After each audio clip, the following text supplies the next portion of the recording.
بسم الله الرحمن الرحيم. الرحمن علم القرآن، خلق الإنسان علمه البيان. الشمس والقمر بحسبان، والنجم والشجر يسجدان.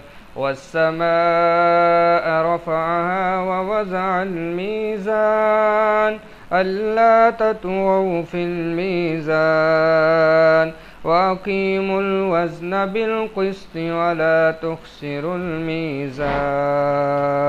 والأرض وضعها للأنام، فيها فاكهة والنخل ذات الأكمام، والحب ذو العصف والريحان. فبأي آلاء ربكما تكذبان؟ خلق الإنسان من صلصال كالفخار، وخلق الجان من مارج من نار. فبأي آلاء ربكما تكذبان؟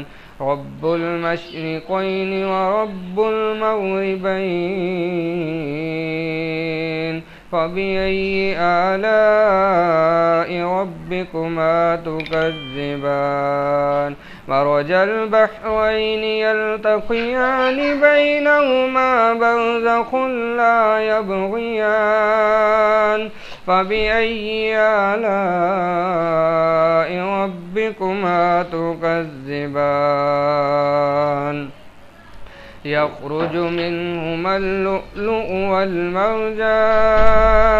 فبأي آلاء ربكما تكذبان؟ وله الجوار المنشآت في البحر كالأعلام.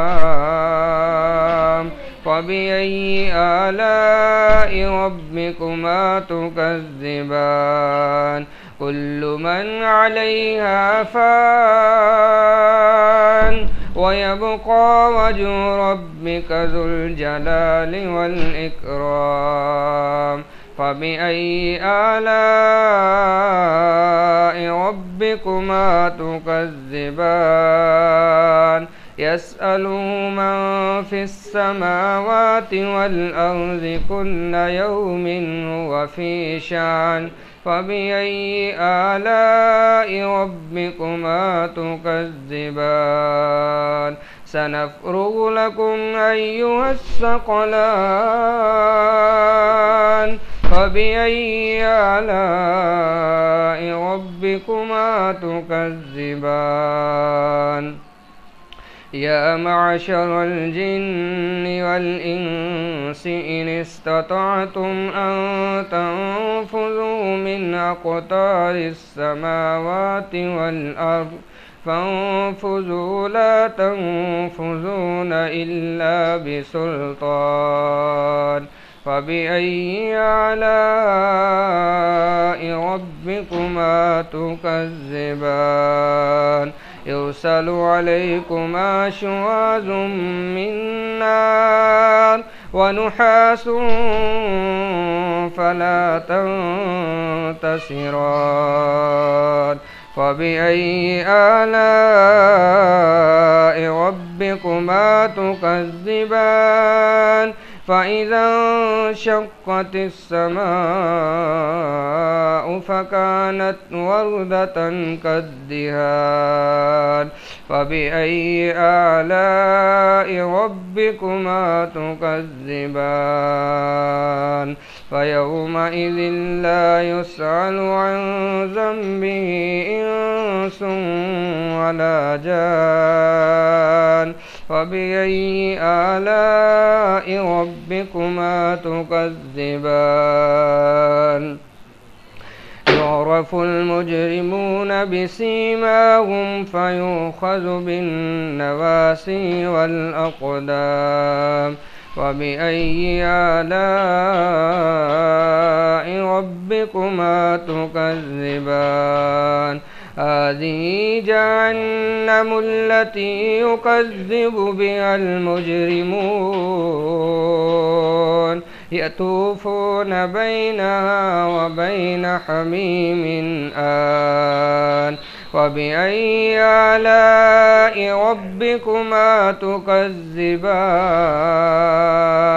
ولمن خاف مقام ربه جنتان فبأي آلاء ربكما تكذبان ذواتا أفنان فبأي آلاء ربكما تكذبان فيهما عينان تجريان فبأي آلاء ربكما تكذبان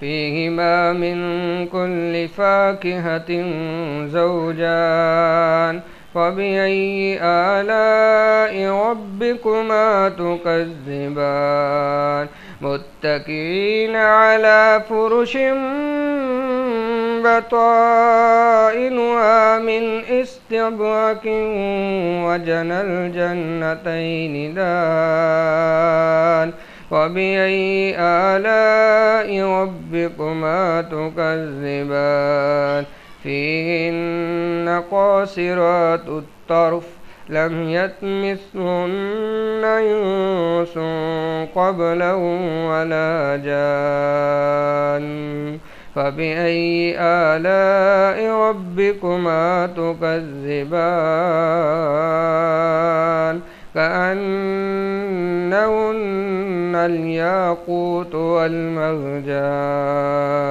فبأي آلاء ربكما تكذبان هل جزاء الإحسان إلا الإحسان فبأي آلاء ربكما تكذبان ومن دونهما جنتان فبأي آلاء ربكما تكذبان مدهامتان فبأي آلاء ربكما تكذبان فيهما عينان نزاختان فبأي آلاء ربكما تكذبان فيهما فاكهة ونخل ورمان فبأي آلاء ربكما تكذبان فيهن خيرات حسان فبأي آلاء ربكما تكذبان حور مقصورات في الخيام فبأي آلاء ربكما تكذبان لم يطمثهن إنس قبلهم ولا جان فبأي آلاء ربكما تكذبان متكئين على رفرف خضر وأبقري حسان فبأي آلاء ربكما تكذبان تبارك اسم ربك ذي الجلال والإكرام.